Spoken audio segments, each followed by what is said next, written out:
Chilling tales for dark nights.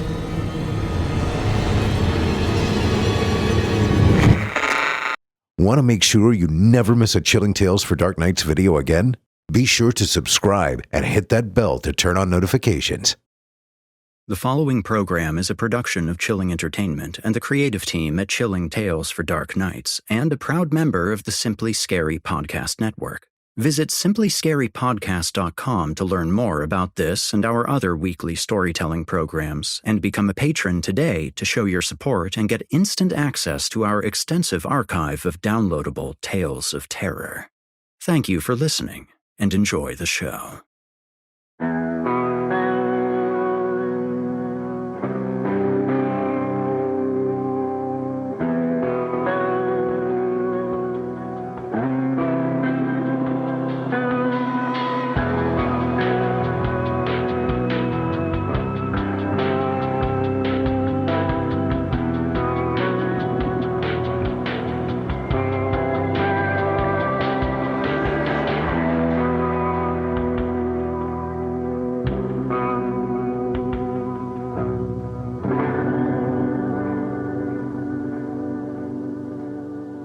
Disclaimer.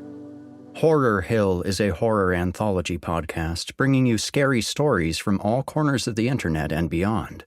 As such, certain stories include content that some listeners might find offensive. Listener discretion is advised.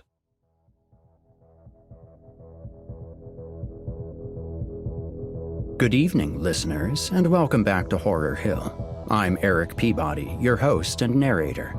Friends, I gotta say, this has been one hell of a week for me. Nothing deadly, nothing that warrants conversation.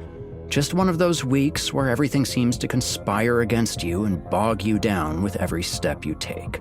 Along those lines, we're gonna breeze through this intro here and get into the meat. Tonight's docket has two stories for you. The first, Another Round for Ouroboros by Ambrose, chronicles the endeavors of a young occultist seeking the last bit of arcane knowledge that he needs, a journey that has taken him longer than he might realize. After that, we'll be reading The Hallway Game by Groshek, which shows that even for a young orphan in a new and strange group home, things can always get weirder and worse. You're listening to the free edition of this program. If you'd like to help support Horror Hill and also remove these pesky ads, head to chillingtalesfordarknights.com and click Patrons in the upper menu to sign up today. You'll get instant access to hundreds of ad-free stories, so what are you waiting for? Also, if you're watching on YouTube, do us a favor and drop a like and subscribe. Become part of our dark circle, listeners. And now, from author Ambrose, I give you Another Round for Ouroboros. I burrowed into my jacket to keep off the rain and went hurtling, head low, along the empty sidewalk toward the library. 8 floors of glass and concrete glowered down upon me, and at every squat building in its tremendous footprint. Nothing else on the entire campus rivaled it in size. And from a distance, one couldn't help imagining that the university's entire plan had been sketched in such a way as to pay the towering library homage. The grounds had sat empty for a week, perhaps 2, since classes had let out for spring break, and the usual bustle of students had retreated to the warmer corners of the planet. But I was not a student. Although I walked the same paths between the buildings as the students did, crouched beneath the same awnings and referenced the same rain-streaked signs, I had not paid for the privilege to do so. I was a visitor, a trespasser. Chiefly, I was an imposter. I clutched at the student ID in my pocket, the one I'd paid a desperate grad student a tidy sum for, and rushed through a sodden courtyard for the library's yawning entrance. The doors slid open and admitted me to a dimly lit vestibule done up in gray carpet. There, stationed by the glass inner door, a bored-looking campus security guard nodded off over a magazine and met me with a start. I had practiced for this interaction, had been preparing all night for it, and so, when he fixed me with a curious look and asked, Can I help you? I knew to react with authentic coolness. Brushing the rain from my hair, I shook my head. Can you believe this weather? I bet it's a lot nicer over in Ibiza right now, am I right? From my pocket, I drew out the little orange card and held it between my fingers. Wish I knew what it was like to go on break. Instead, I'm still catching up. The low-paid guard, lulled into conspiratorial fraternity by my chatter, took merely a glance at the orange card before he bought my story wholesale. I studied his eyes closely and knew within the space of an instant that I'd succeeded. The possibility of my being a counterfeit never crossed his mind. Chuckling, he sat upright on his stool and nodded. I hear ya. I was going to take a little trip down to Florida with my friends, but I just couldn't afford it this year. His hand moved toward a little number pad on the wall, and punching in a few buttons, he prepared to admit me. What's your major? He asked. Pre-med, came the pre-rehearsed lie. If I don't grind during this break, I'm going to flunk the finals. I can feel it. Gotcha. The door slid open, and the vestibule was filled with the dry, stuffy air of the interior. The smells of dust and old paper sent a thrill coursing through me. Well, good luck to you. We're closing up at 8 tonight, and there are only a few librarians available right now. Let them know if you need anything. Thanks, man, I replied, striding past him. Take it easy. Like that, I was in. I started across the tiled floors, my jacket leaving a trail of cold drops in my wake, and entered into an almost smothering silence. Smothering because I wanted nothing more than to celebrate my successful fraud with a cry of joy. I was so close now to reaching my objective, to securing my prize, that my hands trembled with excitement. I had not come in search of medical textbooks or anything at all like what the idiot guard by the entrance might have assumed. Instead, my target was something far more obscure, something that ordinary students likely did not have access to. There was one particular book, or more specifically, a segment contained within one particular book, that I was after, and in order to secure it, I would have perpetrated any fraud, would have gone to any lengths. You see, months of feverish research had led me to this very university, which was a drive of several hours from my home in a neighboring state. Only here, I had discovered through the weaving together of many disparate threads, were the unpublished works of a particular author available, works of which I had a gnawing, insatiable need. But it does the great man an injustice to refer to him simply as an author. He was no mere spinner of yarns, no fantasist. No, he was a scholar, a visionary, a giant whose revelations earned him at once the revulsion and awe of his peers, and whose sum of published work provides, to this day, the single most thorough exploration of what is commonly referred to as the occult. I have been, for most of my adult life, an admirer and acolyte of this man, a humble walker of the same psychical footpaths, and have read and reread virtually every word of his that was printed within his lifetime. Every word, that is, except for those which are housed within the tomes and letters he bequeathed to this university, his alma mater.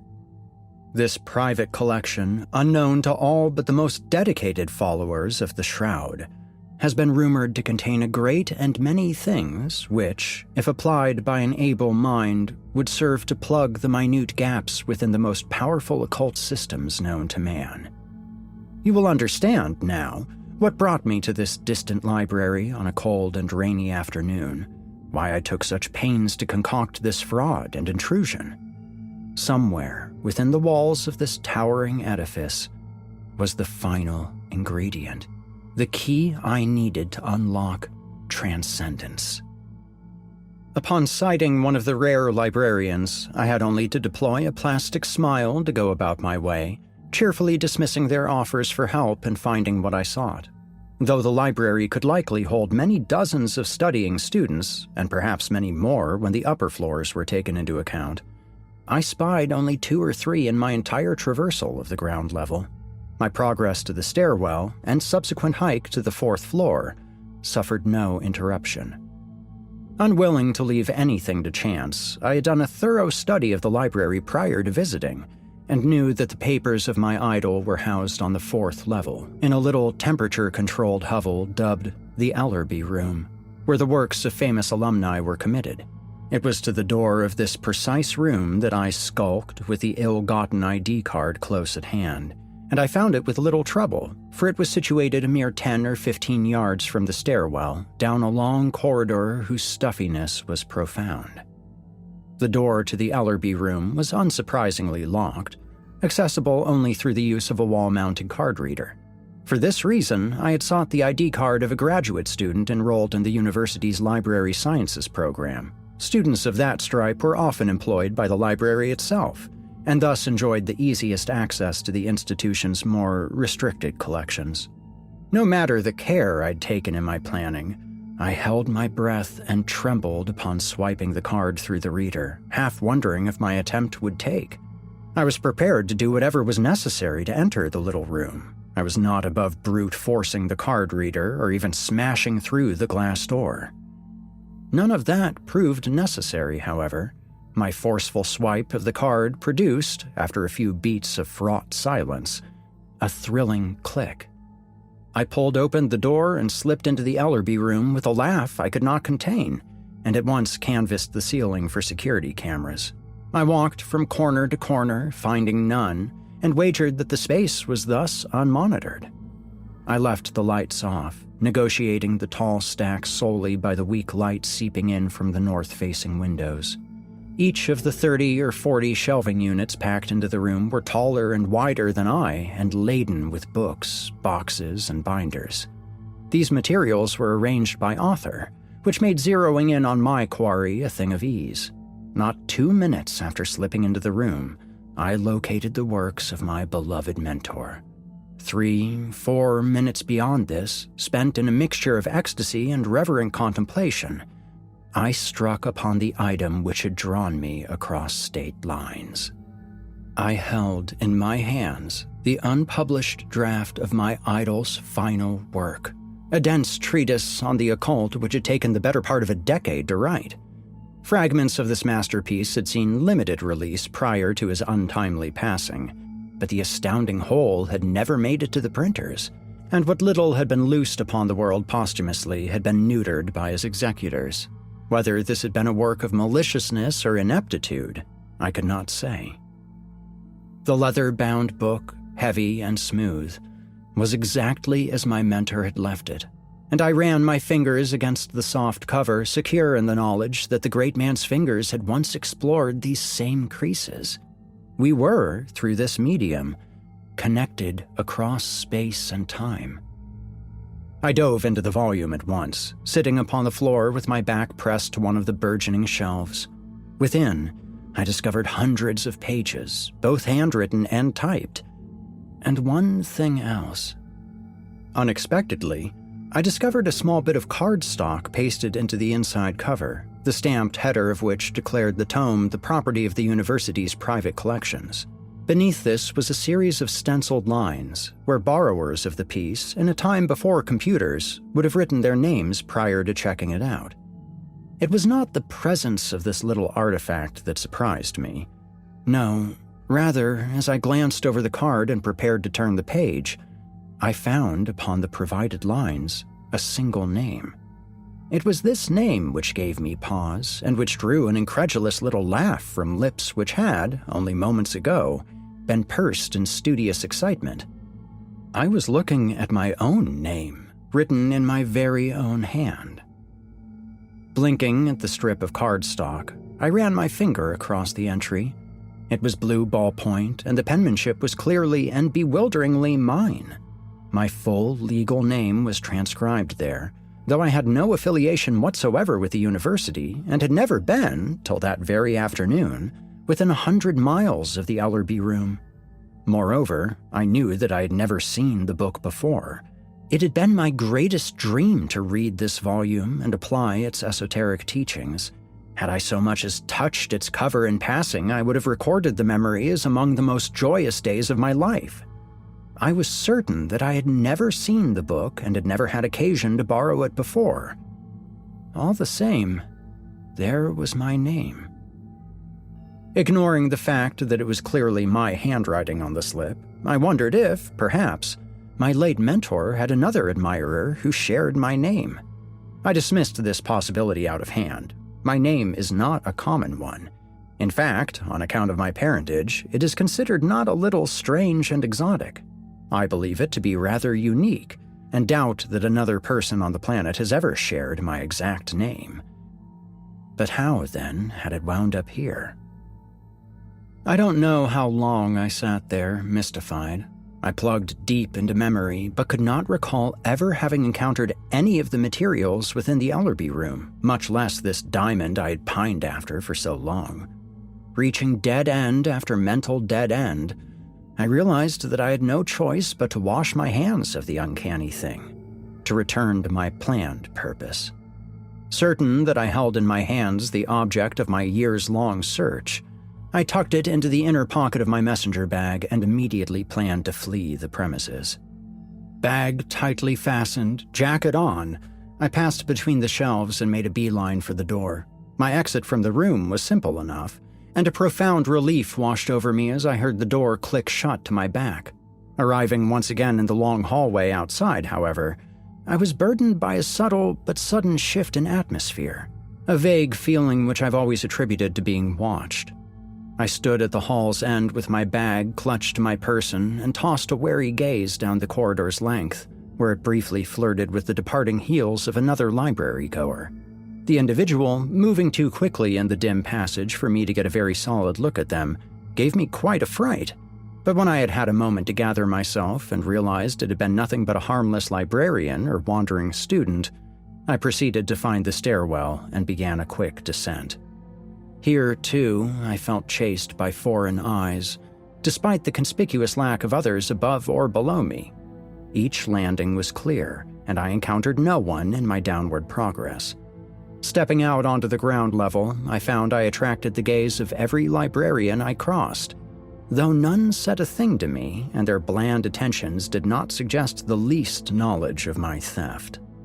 I left them behind with a casual wave. The guard at the door was disarmed once again by tactical pleasantries, and within 5 minutes of having stuffed the book into my bag, I was out in the rain again, struggling to contain my excitement. The library, I'm quite sure, watched me as I fled back across the sodden courtyard and skipped through the mist with a Cheshire grin. The titanic structure seemed to lean in inspection of me, its lengthy shadows reaching out like a grasping hand in an effort to reclaim what belonged to it. I was soon out of range, fumbling around in my pockets for my keys. A few lots over, my compact rental sat curbside. I didn't bother to engage the wipers, to put on my seatbelt. I concentrated everything I had towards speeding to the hotel room I'd booked in the next town over. There, I planned to put my new acquisition to use. The bed and nightstand were pushed against the door, and the window was carefully blocked with large pieces of cardboard I'd brought along for the purpose. The ceiling vent was similarly covered, and the bathroom door tightly shut, so as to keep dwellers in nearby rooms from hearing what I was getting up to. I bunched up the rug on the floor and threw it aside, choosing for my canvas the faux wooden floor beneath. Having posed as a traveler, the hotel staff hadn't batted an eye at the large bags I'd hauled in with me from the rental car, and from these I withdrew the tools of my trade. Vials of thick white paint and a pair of brushes, one thick, the other thin, were set out on the floor. 6 unburnt candles had been packed along, the first 5 of which were to be used in the ritual. The other was to be utilized as my sole source of personal light in traversing the room, for the work which I was soon to begin had been pioneered in an age far before the invention of artificial lighting. Sunlight had to be assiduously forced out of the room, for the forces I planned to consort with were no friends of the day. The thick brush was used to paint a vast circle, and certain of the larger pictographic flourishes which the work necessitated, while the thinner brush allowed me to fill in finer details with a more exacting accuracy. Characters older than the pyramids were set down upon the floor of that room, with such painstaking care that sweat dripped in rivulets from my nose. Merely viewing the language of the ancients was enough to make me shudder, enough to make me wonder if the shadows stirring in the corners were merely a trick of the candlelight, or astral travelers come to participate in the ritual. Hours passed while I took care of numberless other preparations. The room in which I dwelt had been paid up for several days, and the staff had been instructed not to disturb me under any circumstances. The other preparations for the task ahead had all been internal. I speak, of course, of the 3-day fast I had undertaken in anticipation of the ritual. Empty as a drum, I finally took a seat upon the floor and cleared my mind, my idol's magnum opus situated before me. There, by candlelight, I dove headfirst into the stolen tome, at first with great care and a measure of misty-eyed sentimentality. Then, in pursuit of the choice segment relevant to my work, with seeming fever. Page by page, the blanks in my knowledge of the cosmos, however few, were astonishingly filled. And with this new knowledge, I felt my spirit writhe within me, as a butterfly does in its chrysalis. The newly opened eye yearned for sight. I knew myself standing on the frontier of a new existence, of a state of being far beyond what we call consciousness. In my furious turning of the pages, I came away toward the end with a deep cut across my thumb, and I remember I laughed. No, it's not yet time for blood, I told myself, nursing the wound as I finished reading. Spiritually engorged with a new awareness, I had only to follow the simple directions now, the directions to the ritual I myself had pioneered based on the writings of my beloved mentor. My years of work and study had culminated in this final collaboration with my idol, and now I was set to complete the grand experiment of transcendence that had eluded him. The clock on the wall told me it was still early in the evening. I would have to wait until the hour hand ticked beyond the 12 to begin, for in those shadowed hours the gulf between worlds is at its narrowest. I sat upon the floor in the ornate ring of my own creation, with no food or drink passing my lips, and only ecstatic meditations visiting my mind. And at a minute past midnight, I took the dagger from my bag and dragged its razor-sharp tip across my palm. By several squeezes, I distributed my pure essence across the circle and spoke the words that had first come to man in the language of dreams. The gore that seeped from my rent palm looked black in the low light, like so much India ink smeared across the floor. The requisite gestures and incantations were performed, body and mind sparking with the energy of the infinite. And when all was said and done, when the recipe had been followed to the letter, only one barrier remained before proper consummation could take place. Fingers sticky with dried blood, I reached out and snuffed the wicks of all 6 candles, burying the room in perfect darkness. There, crouched on the floor like an animal, I awaited the coming of the one who would bear the ultimate truth. Darkness and time collided against one another ad infinitum. The blows were so great and constant that concepts such as minutes and hours broke down.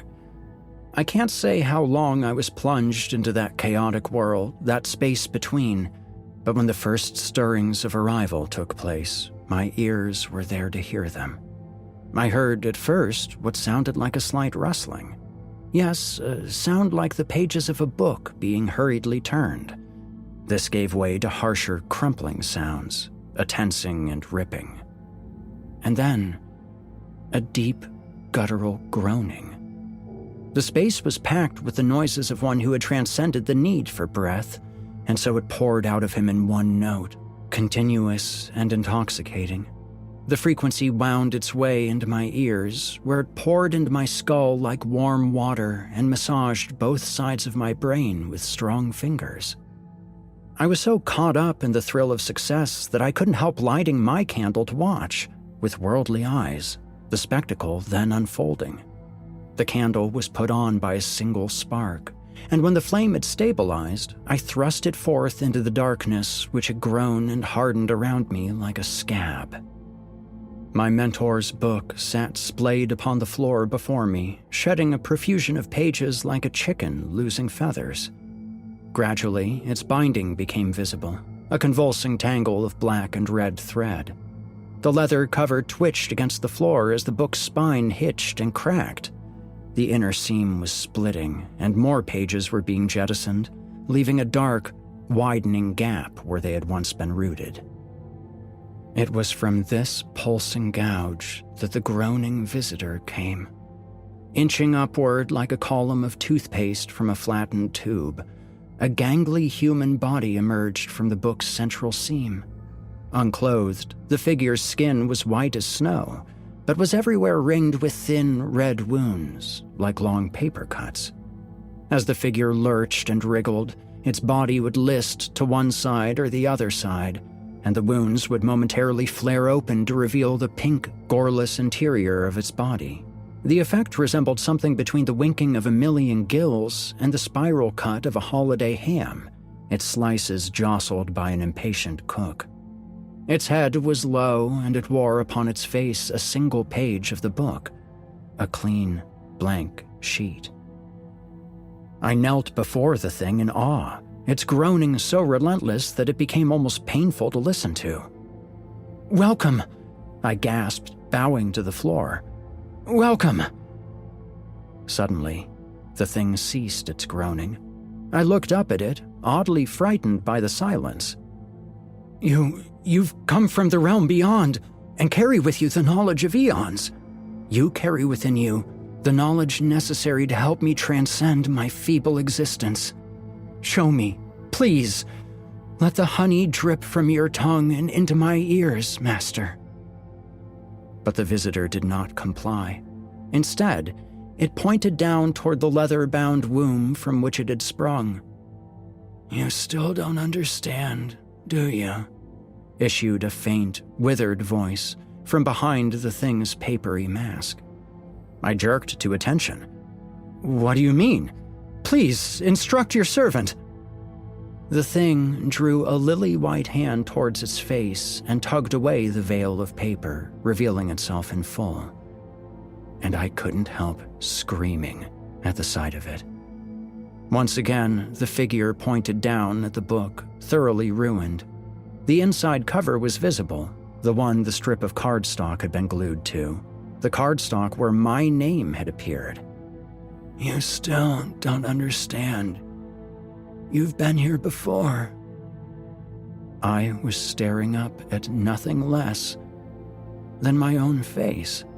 It had been ravaged by the same cuts as the rest of the body, so that the eyes and tongue slipped and bulged between slices of spiralized flesh. "It was a success," uttered my doppelganger. The parted layers of his face clapped and shuddered as he laughed. "You did everything by the book. You wanted to leave behind your humanity, and you did so. This is what awaits you." "Wait, I stammered. "I don't understand." "But you do understand," I replied. "And you got what you wanted. You've been woven into the infinite, stitched in. The knowledge, all of it, is yours, and it always will be. You are one with it." I dropped the candle. It struck the floor, guttering madly for an instant. When the light stabilized, I realized that the figure was no longer there, that I was alone in the room, slumped in the circle with only the ruined book for company. Without warning, the silence was pierced by a fresh bout of that resonant groaning. This time, however, I recognized it to be coming from my throat. Despite the stillness and lack of wind, the loose pages of the book began to flutter and flap, and the leathern shell curled and stretched. I felt my hair being tugged, my body being dragged toward the damaged tome. The frayed binding snagged my hair and began incorporating it, strand by strand, as I was fed gradually into the yawning seam. The strength went from my limbs as the remaining pages cut into me. The damaged spine of the book was hardened by my own spine, and the leather cover became all the more supple for the incorporation of my own flesh. The book was in me. I was in the book. My idol's writings had transcended mere theory, and I had transcended my humanity. Both were locked now in a demonic marriage of perpetual consumption. The greater my desire for forbidden truths, the greater its hunger for me. I had borrowed the book once. I remembered it now. A long time ago, I had borrowed the text and attempted what my mentor had not dared attempt in his lifetime. All existence since that moment had been spent in a tug-of-war with the fabric of reality. It was not the human body I wished to overcome any longer. No, I would have welcomed my old body with open arms now. My every thought, my every desire, was to somehow break free of the book, to reverse what I'd done. Somewhere in the book, I was quite sure, I'd find the knowledge necessary to do so. I was swallowed, digested, thrust down into a darkness without equal. And there, I schemed against the thing that used my hair for its stitching and my skin for its cover. I secretly rebelled against the object I had once coveted and plotted my escape, my transcendence. Finally, the light of day, cool air, the scent of grass, rain upon my skin. Yes, an opportunity. It's been so long, but I know the knowledge is just around the corner. I'm so close to the solution I've been looking for. I start across the courtyard and set my sights on the towering library. There is a book in its special collections which contains the answer, I'm certain of it. I've never read it before, but my late mentor worked on it for years before his death. If anywhere one can find the knowledge to transcend, to break free, then it will be between those pages. I have fooled my way inside, climbed to the 4th floor. The air is stuffy and the lights are dim. Here, then, lies the greatest work of my mentor, sure to contain the wisdom I seek. Finding the tome is the work of some few moments, but when I crack the cover, I discover something unexpected. My name is written on the checkout slip. How odd, I think to myself. I've never borrowed this book before. Strange though it is, there's no time to waste. I stuff the book into my bag and rush out of the building with a mind towards carrying out the ritual. Finally, I found it. The key to transcendence is somewhere within these pages.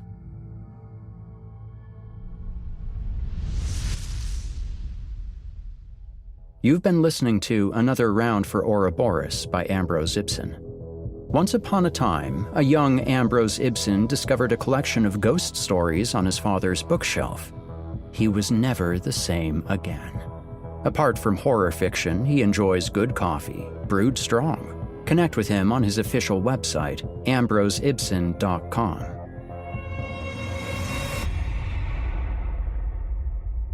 Next, to close out tonight's episode, I present The Hallway Game by Craig Groshek. Eli Carver was the quiet one, and everyone knew it. Even the younger kids who shrieked over cartoons and scraped their sneakers across the kitchen tile as if it were a game gave him space. Perhaps it was the way he held that worn Polaroid, as if it might crumble if they looked at it too closely. Maybe it was how he typically nodded instead of answering questions when he could. The photo had faded at the corners, with yellow creeping in as if it had caught some kind of sickness. But her smile remained, soft and slightly tilted to one side, a little crooked, as if she hadn't been ready when the picture was taken. His mother. Eli kept it under his pillow at night and in his hoodie pocket during the day. It was one of only a handful of personal items he brought with him after the fire trucks arrived, and his most prized possession. The house he'd been placed in lacked the feeling of a home. It smelled of bleach and boiled rice, and everything was carpeted, even the bathrooms, as if the owners had hoped it'd muffle the noise. Miss Julia did her best. She cooked, hugged when asked, and didn't yell. However, there were too many kids and not enough hours in the day. She moved through the rooms like a ghost in house slippers, one hand always holding either folded laundry or someone's medications. She appeared tired in every photo on the fridge. There were rules, like in any other place. No outside calls, no food in your room, lights out by 9, and no going into the hallway after bedtime. That last rule wasn't official. It was more of a warning passed between bunks and hushed voices, the way kids shared secrets they weren't supposed to know. Eli had heard it during his first week there, tucked between the sounds of a sneeze and a cough under someone's blanket. They say if you stand in the middle of the hallway with a candle and knock 3 times, you can bring someone back, a voice whispered. Eli hadn't meant to listen, but the beds were close together and the floor creaked whenever anyone turned over. He stayed still and quiet, his heart skipping a little at the mention of bringing someone back. Trevor did it once, someone else chimed in. Before you arrived. He doesn't talk anymore, but he used to. He saw something. He tried to bring his brother back. No, it was his mom. That's not what I heard. A loud shush silenced them, followed by a muffled laugh. This was the first time Eli truly noticed Trevor. The older boy kept to himself. He was lanky and pale, with a thick mop of black hair and a sluggish way of moving, as if his limbs weren't entirely connected. He sat near the window during quiet time, filling notebooks with dark ink drawings of narrow halls, stretched faces, and shadowy doorways that led nowhere. Miss Julia called him creative, while the other kids referred to him as creepy. Eli had seen the drawings and didn't think they were bad, just depressing, like someone recalling dreams that didn't belong to them. That night, he struggled to sleep as he lay in his bed. The hallway outside his room was dark, save for the dim safety light above the smoke alarm. The carpet out there always seemed damp, even when it wasn't. Eli watched it from his doorway, the pale rectangle of light stretching down toward the kitchen like a tongue. He didn't know why it scared him so much. After all, it was just a hallway. But the thought of stepping into it after lights out made something curl in his stomach, as if it wanted to hide. So, he stepped back and shut the door softly. The next morning at breakfast, Eli sat across from Trevor at the long table. Trevor was drawing again, pressing hard into the paper with a stubby pencil. Eli caught glimpses of what he was working on. Hands, far too many of them, reaching out from behind a woman's back. Her face wasn't quite complete, but her teeth were. Dozens of them, all too small and even, stretched into a smile that seemed to extend beyond the edges of her jaw. Trevor noticed Eli looking and yanked the notebook shut. Their eyes met for a brief moment. Eli flinched. Trevor did not. Later, in the common room, Eli sat on the floor and flipped the Polaroid between his fingers, careful not to smudge it. The photo had a burn mark near the bottom corner, just a kiss of black, as if the fire had nearly taken it, too. He reflected on what the boys had said about the candle, the knock, and the hallway. The idea unsettled him, and yet he had to admit he was intrigued. That night, long after Miss Julia finished her last chore, turned off the hallway light, and retired to her bedroom, Eli sat up in bed and listened. The house made its usual sounds, pipes ticking, a screen door rattling faintly against the wind. But beneath that, he sensed something else, the soft drag of fingers on the carpet. He didn't open the door, too frightened to confirm his suspicions. Instead, he got up, took the candle from the drawer near the art supplies, and hid it under his bed, just in case. Trevor's notebook was missing the next morning.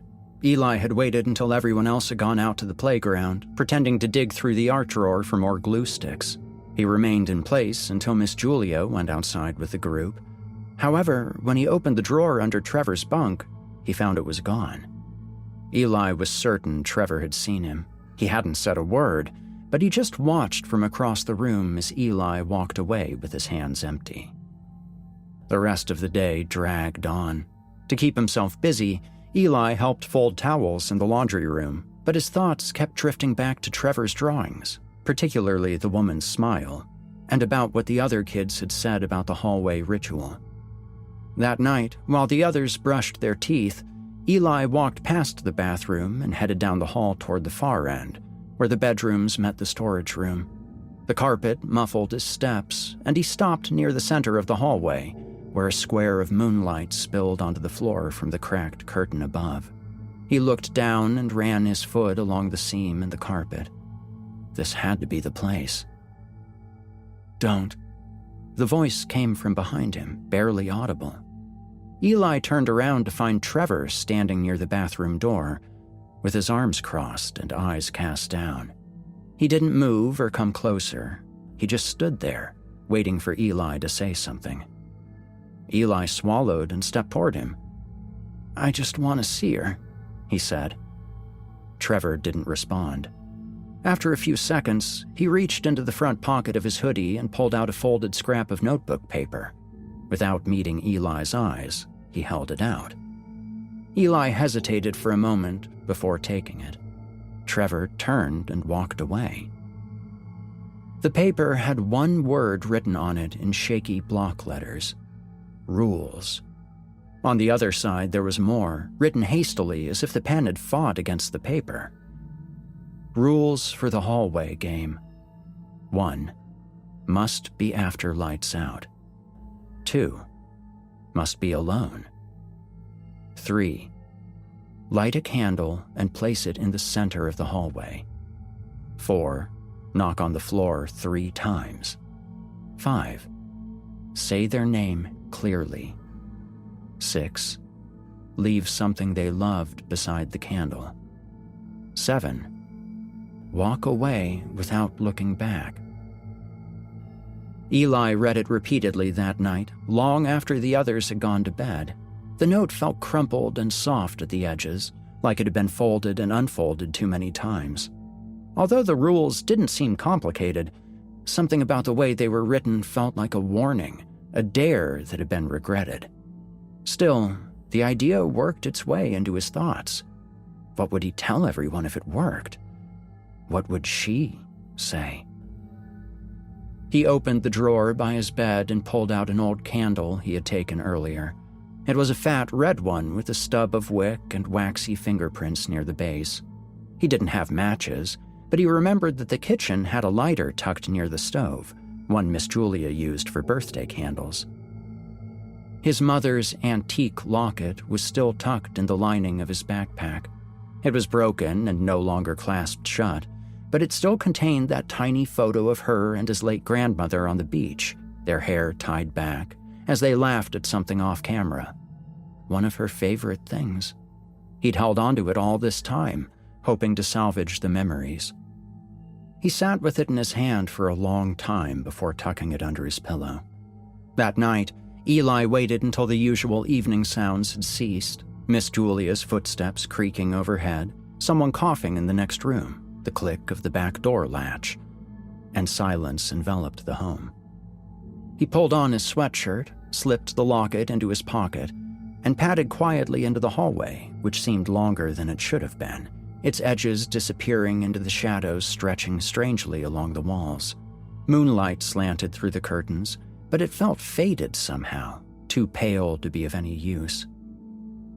Eli crouched at the midpoint and set the candle on the floor. He lit it with the plastic lighter he had taken earlier. The flame flickered, but held steady. He placed the locket beside it, and his fingers trembled as he withdrew his hand. Without thinking, he acted, knocking once, twice, 3 times. "Danielle Carver," he whispered. The flame shook once, but didn't go out. He waited, his heart racing with anticipation. Nothing had changed. There was no sound or breeze, not even a flicker of movement at the far end of the hall. Slowly, Eli stood, embarrassed, trying to calm the rush of heat in his face. The entire affair now felt foolish. Was he really that desperate? He turned and walked back to his room, forcing himself not to glance over his shoulder and avoiding looking at the candle still flickering behind him. He closed the door quietly and climbed back under the blankets. The hallway remained silent. He drifted off sometime after midnight, the absence of the locket bothering him more than he had expected it to.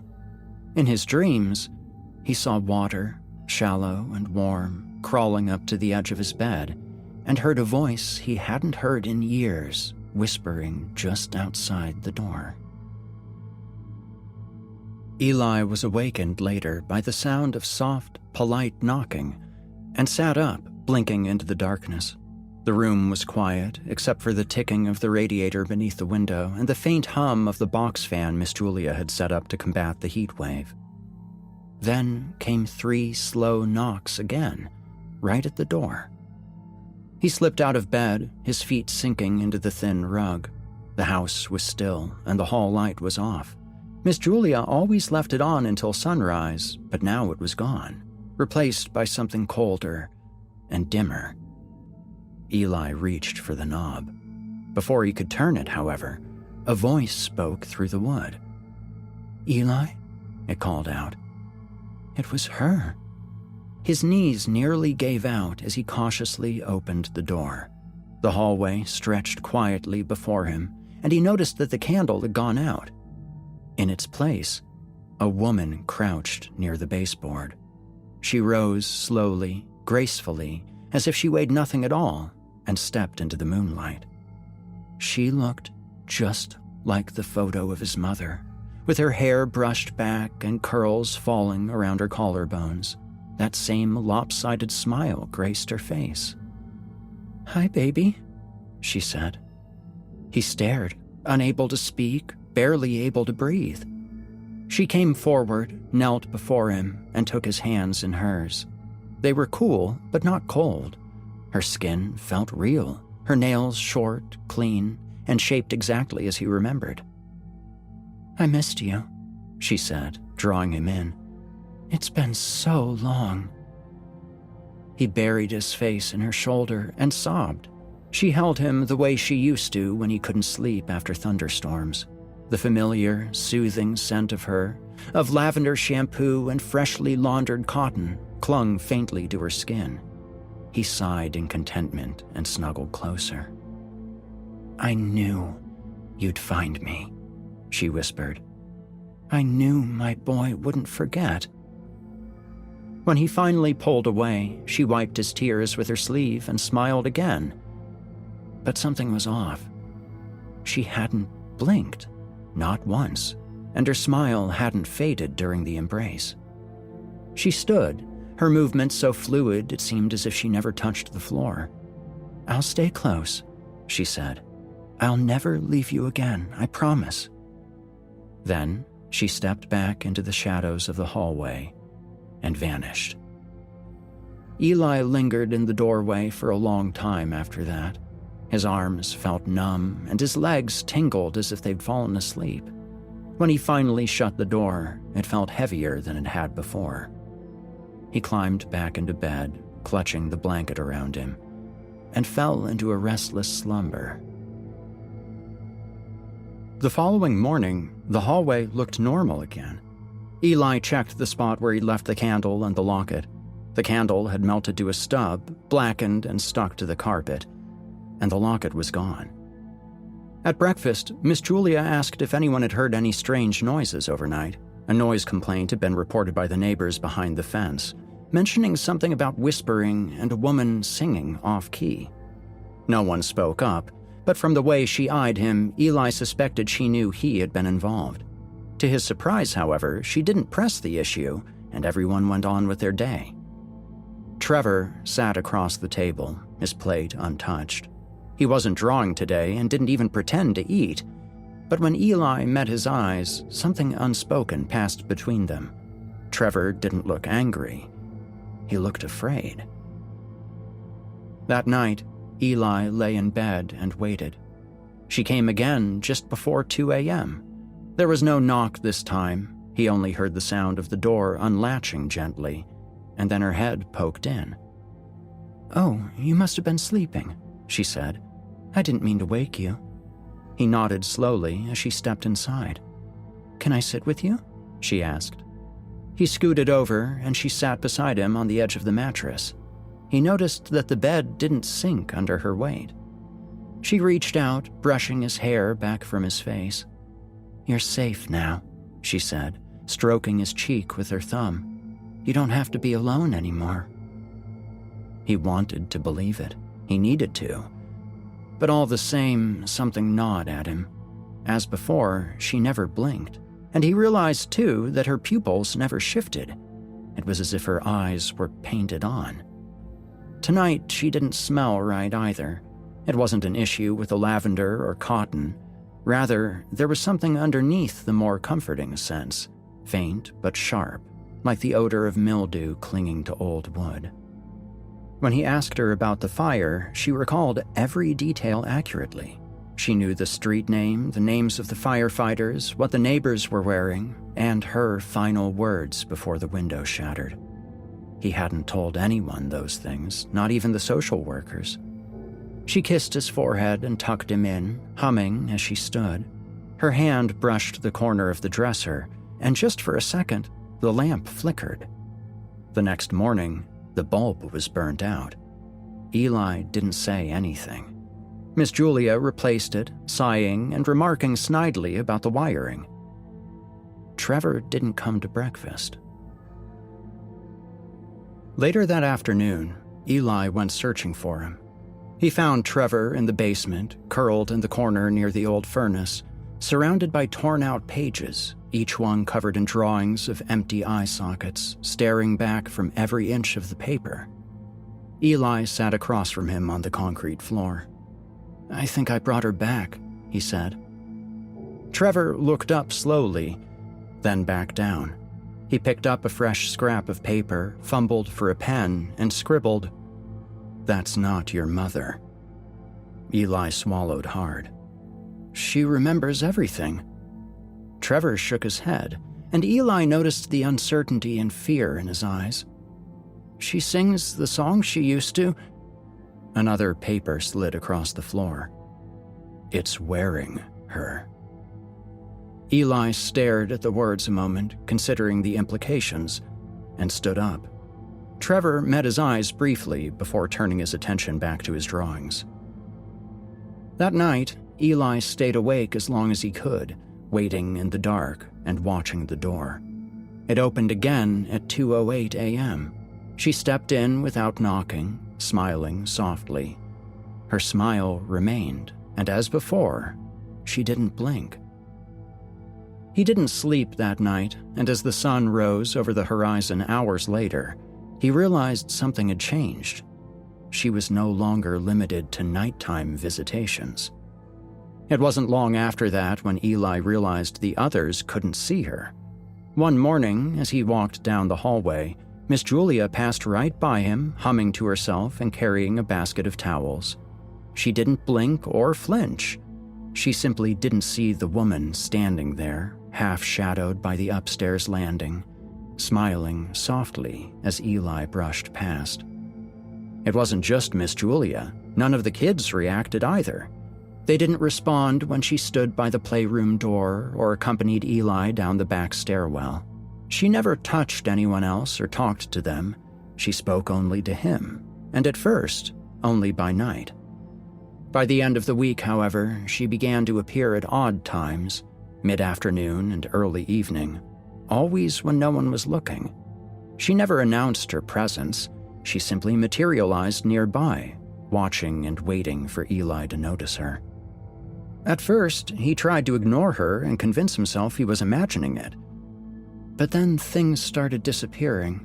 His old shoebox of drawings was gone, along with the string bracelet one of the girls had made for him.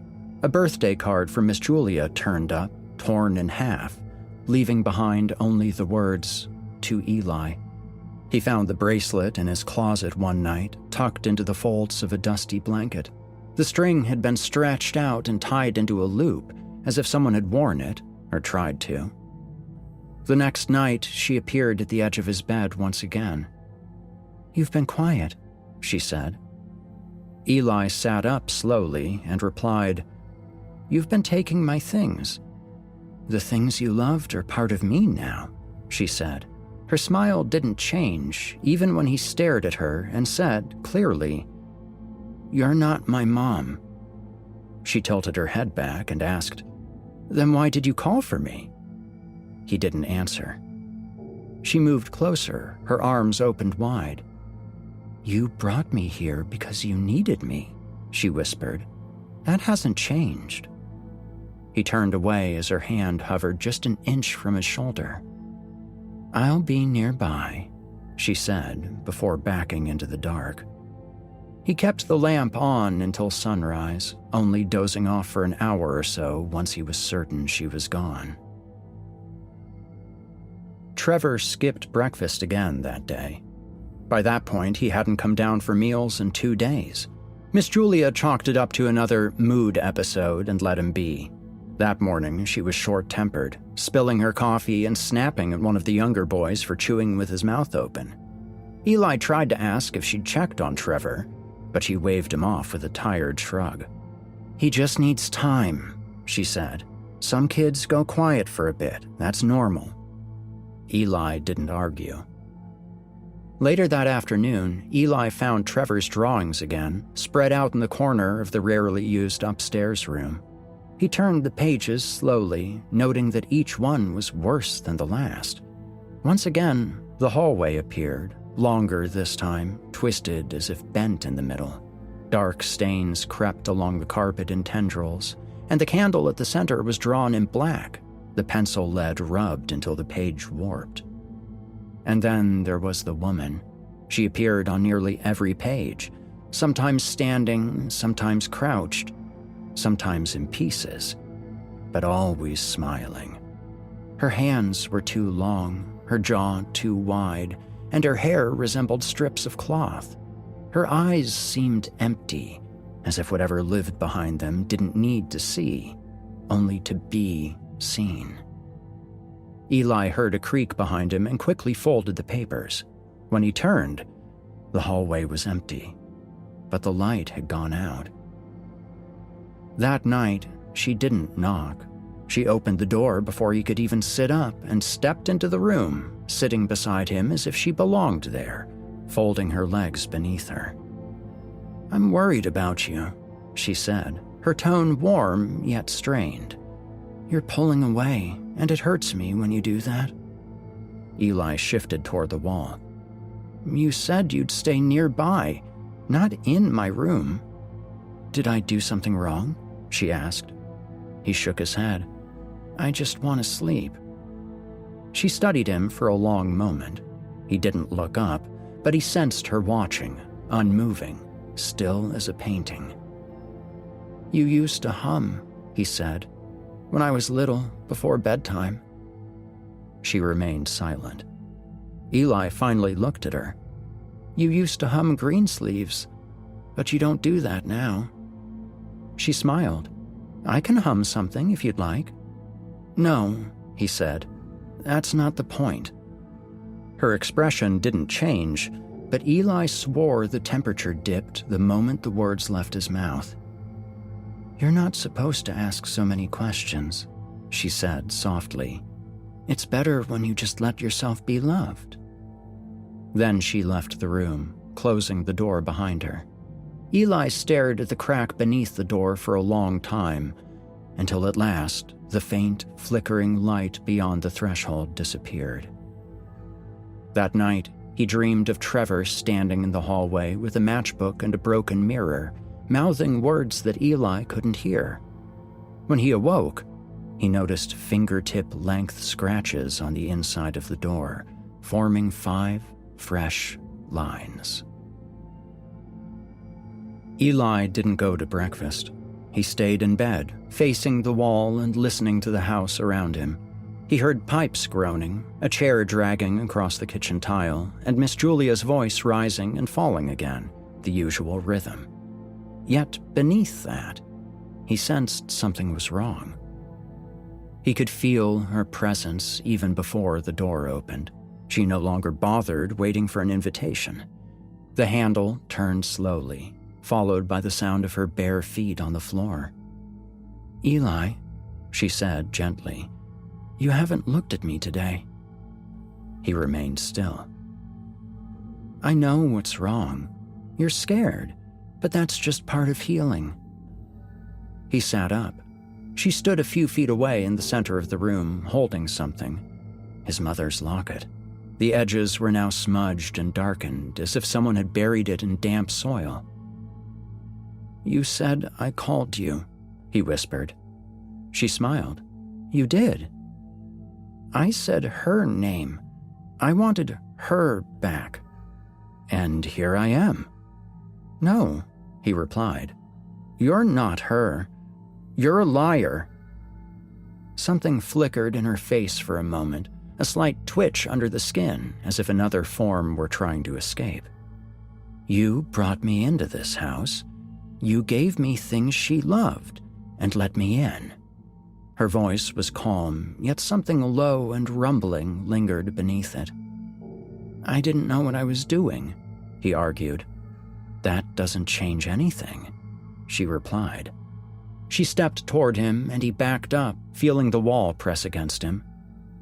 "I've done so much for you, Eli. I've stayed and watched over you," she continued. "No one else has done that. Not her, not anyone. I'm all you've got left." He opened the drawer beside the bed, finding the lighter still there, untouched since the ritual. She noticed. "I wouldn't do that," she warned. The hallway door creaked behind her. Trevor stood there, his hands shaking. In one hand, he held a lit candle, and in the other, a jagged shard of mirror the length of a bookmark. At first, Eli didn't understand. That is, until Trevor tilted the mirror, angling it toward her, and the woman flinched. Her smile remained, but her body recoiled slightly, one shoulder jerking back as if the reflection burned. "Stop," she said, still smiling. Trevor took another step forward. Eli noticed the candle's reflection flickering inside the mirror, catching her face at an unexpected angle. In the glass, her expression cracked. Her lips split at the corners and her eyes widened. Her face became a mask-like shell, devoid of depth. She opened her mouth and the smile broke.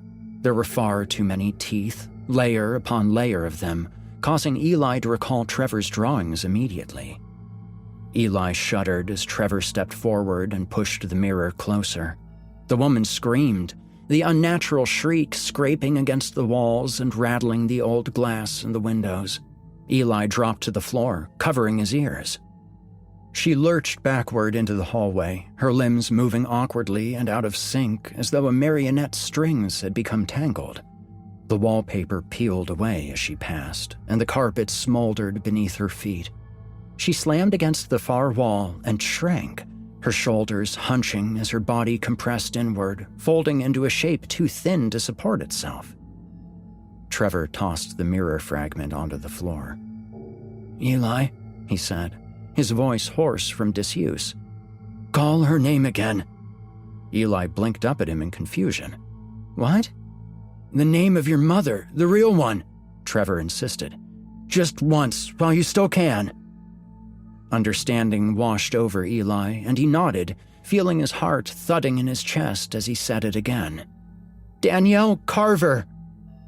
The hallway pulsed around them. For a brief moment, he felt her presence. His mother's warmth, a soft touch, the curve of her shoulder as she crouched beside him, whole and undistorted.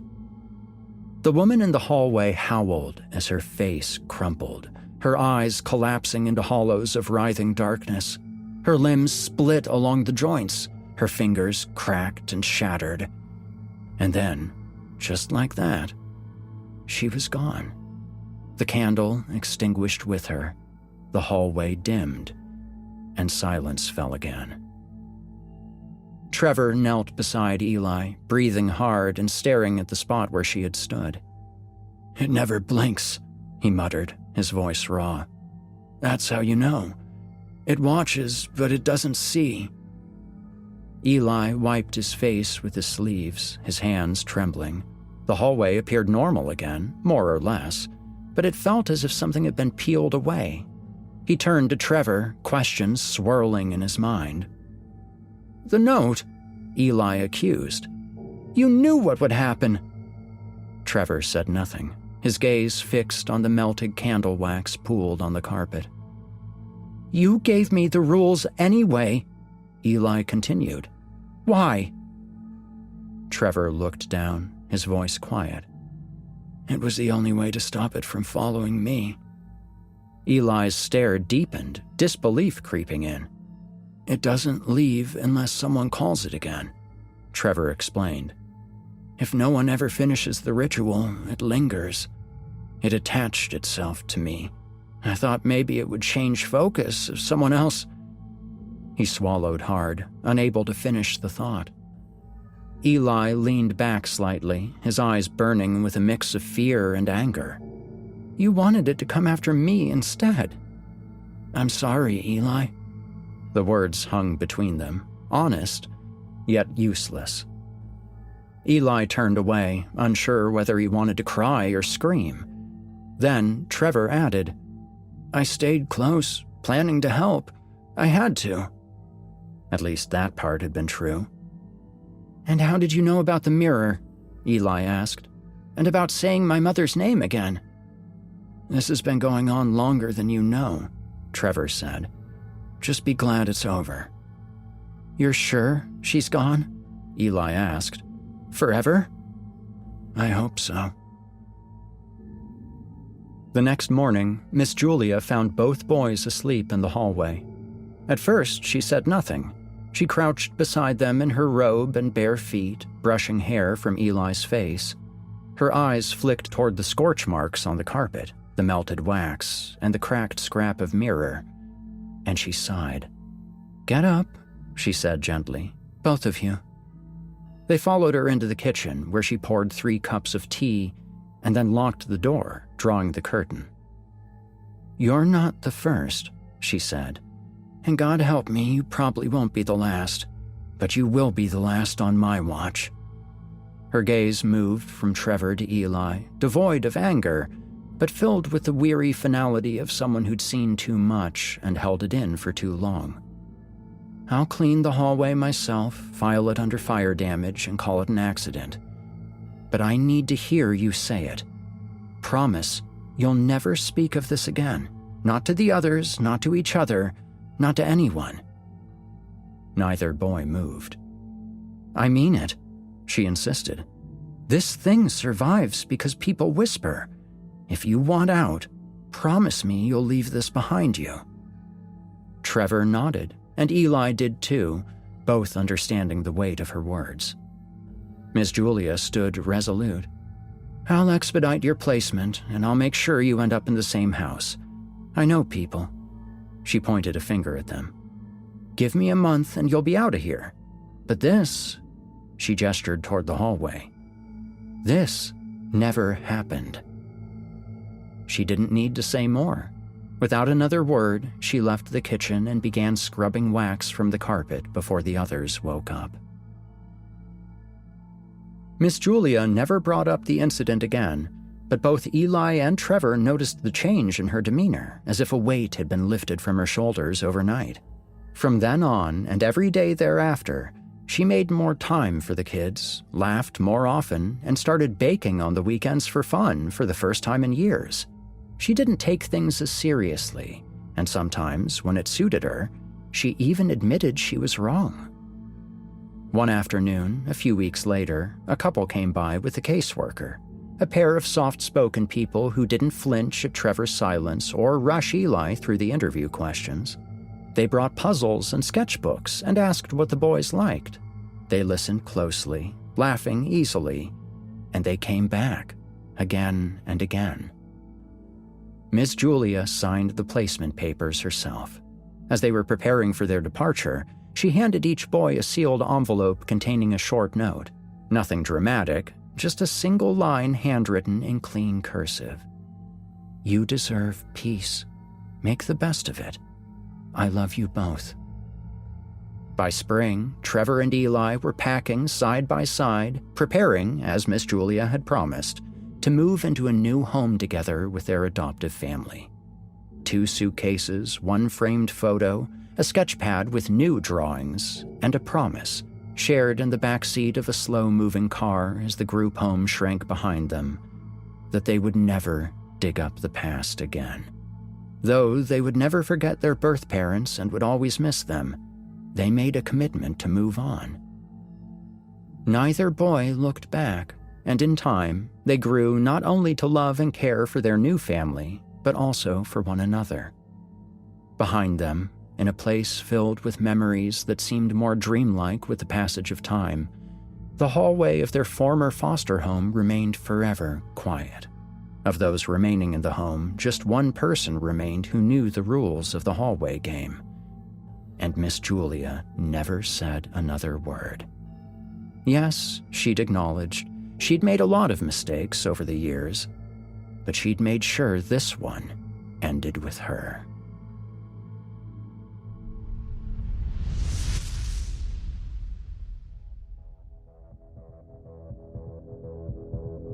That was The Hallway Game by Craig Groshek. Craig Groshek is the creator and operator of the Chilling Tales for Dark Nights YouTube channel. He oversees production of 4 weekly audio horror fiction podcasts, faithfully adapting and featuring the works of thousands of indie horror authors. A published author himself, dozens of his stories have been adapted for this channel and other platforms. In his free time, Groshek enjoys a wide range of outdoor activities, traveling, and spending time with 3 horror-loving children and his friends.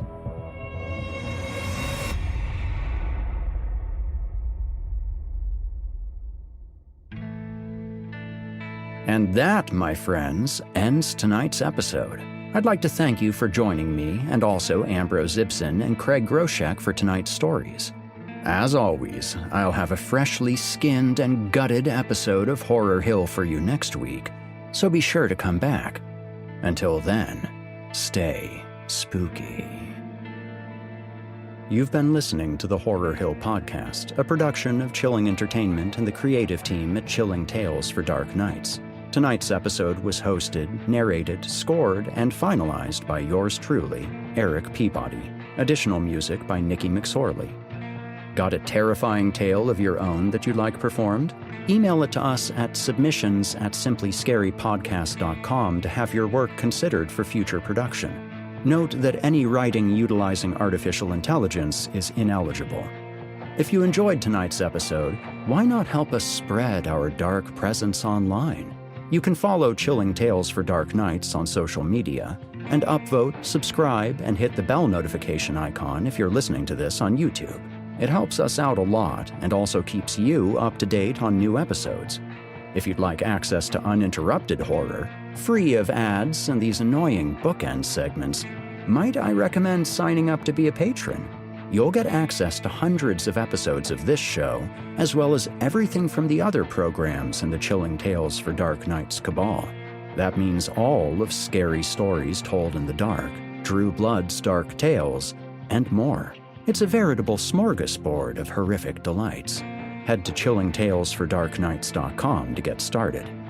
If you're looking for someone to narrate or handle audio production for your own personal project, I just so happen to know a guy.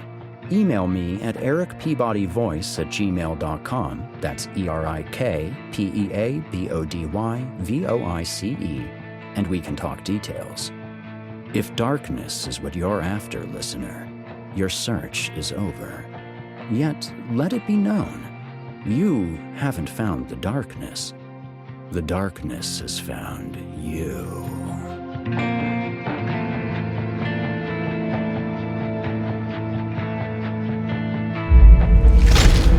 Chilling Tales for Dark Nights.